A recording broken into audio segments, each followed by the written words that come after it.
Hello guys මේ video එකෙන් කියන්නේ අපි හිටපු හොටෙල් එක ගැන එක හොටෙල් එකක් කිවට එකොලෝජ් එකක් ටුවරිස් බෝඩ් එකෙන් කියන විදියට ලංකාවේ පළවෙනි එකොලෝජ් එක මේක බවයි ඒගොල්ලන්ගේ වෙබ්සයිට් එකේ තිබුණේ බලන හැම තැනම එකෝ ෆ්‍රෙන්ඩ්ලි තමයි ඉතින් ඔන්න අපි අපේ රූම් එක ළඟටත් ආවා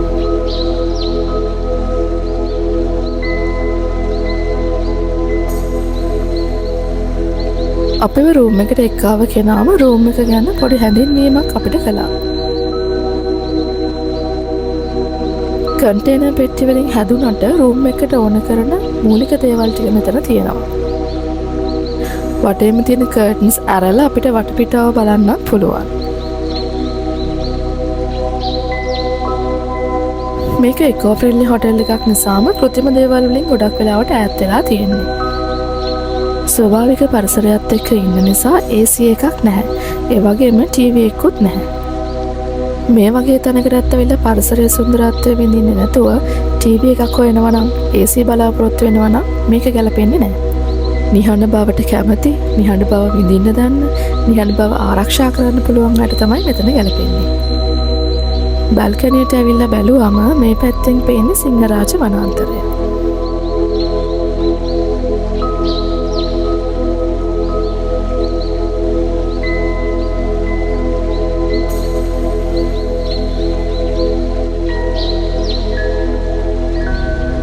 මෙතන ඉඳන් බැලුවම රූම් එක වටේටම පේන්නේ මෙන්න මේ විදියට.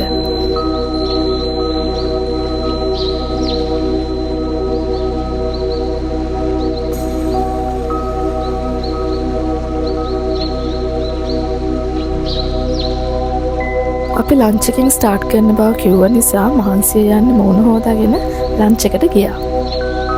එයාලගේ තියෙන සෙට් මෙනු. ඉතින් අපි ලන්ච් එකට ඕන කිව්වේ ශ්‍රී ලංකන් ලන්ච් එකක්.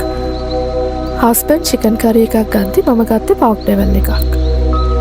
ඊට අමතරව කරීස් වර්ග 7ක් විතර තිබුණා. කෑම ටික රසටත් තිබුණා. ඩෙසර්ට් එකට අපි ඉල්ලුවේ බ්‍රෝකන් ජෙලි. වොෂ් එකක් එහෙම දාලා අපි හවස පොඩ්ඩක් එළියට යන්නයි හදන්නේ. මේ ඩෙටෝල් ස්ප්‍රේ එක අපි එළියට යන හැම වෙලාවෙම යූස් කරා. හවස 5 වගේ වෙලා නිසා දැන් ඉර බහගෙන යන්නත් හදනවා. හවස 5 ඉඳන් 6 වෙනකන් ඒගොල්ලන්ගේ ලොබි එකේ ඊවිනින් ටී ඇන්ඩ් ස්නැක් එක තියෙන බව කලින් දැනුම් දීලා තිබුණා. ඒ තිබුණ පෑන් කේක් එක නම් හරිම රසයි.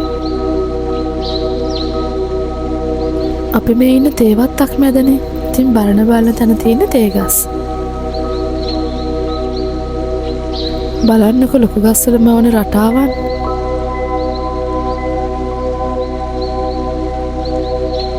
එයාලගේ කොෆි ෂොප් එකකුත් තියෙනවා. කැමති නම් මෙතනින් ඕඩර් කරන්නත් පුළුවන්.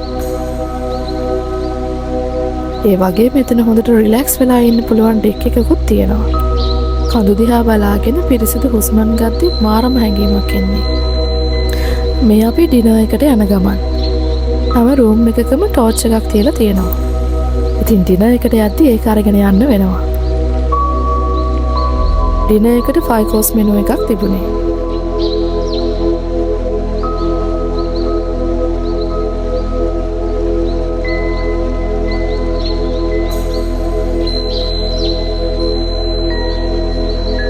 මේන් ඩිෂ් එකට මම ෆිෂ් ගත්තේ හස්බන්ඩ් ගත්තේ චිකන්. ඩෙසර්ට් එකට අපි දෙන්නම ඉල්ලුවේ පුඩින්. උදේ තේක කුරුල්ලන්ගේ සද්දෙත් අහගෙනම බොන්න තියනවා නම් නියමයි නේද? කුරුල්ලන්ගේ සද්දය අහගෙන ටිකක් වෙලා ඉඳලා අපි බ්‍රෙක්ෆාස්ට් එකට යන්න ලෑස්ති වුණා. ඒ වෙද්දි හොඳට ඉර පායනවා.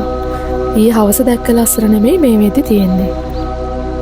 අපි මෙහාට එද්දී මගදී තැන් කීපයකින්ම වැස්ස ආව වුණත් මෙහාට ආවට පස්සේ නම් වැස්සේ නෑ.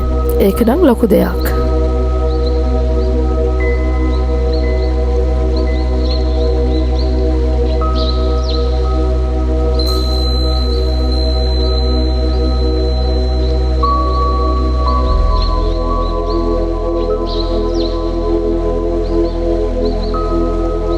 මේ තියෙන ඒගොල්ලන්ගේ ට්‍රෙකින් වර්ග. අපි මෙතනින් තෝරගත්තේ වෝටර්ෆෝල් ට්‍රේල් එක.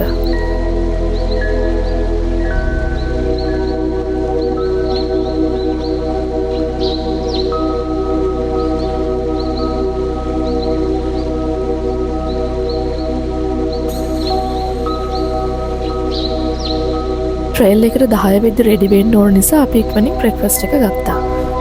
අපි දෙන්නම ඉල්ලුවේ ඉංග්‍රීසි බ්‍රෙක්ෆාස්ට්. මේගොල්ලන්ගේ අපි ගත්ත හැම කෑම එකක්ම රසයි. කලින් කිව්වා වගේම මෙතන ගැලපෙන්න ස්වභාවික පරිසරයත් එක්ක එකතු වෙන්න කැමති, ඒක විඳින්න ආස, ඒක ආරක්ෂා කරන්න පුළුවන් අයට විතරයි.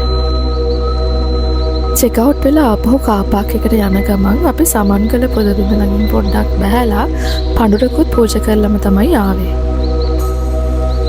එතන ඉඳලත් වටේම හරිම ලස්සනට පේනවා.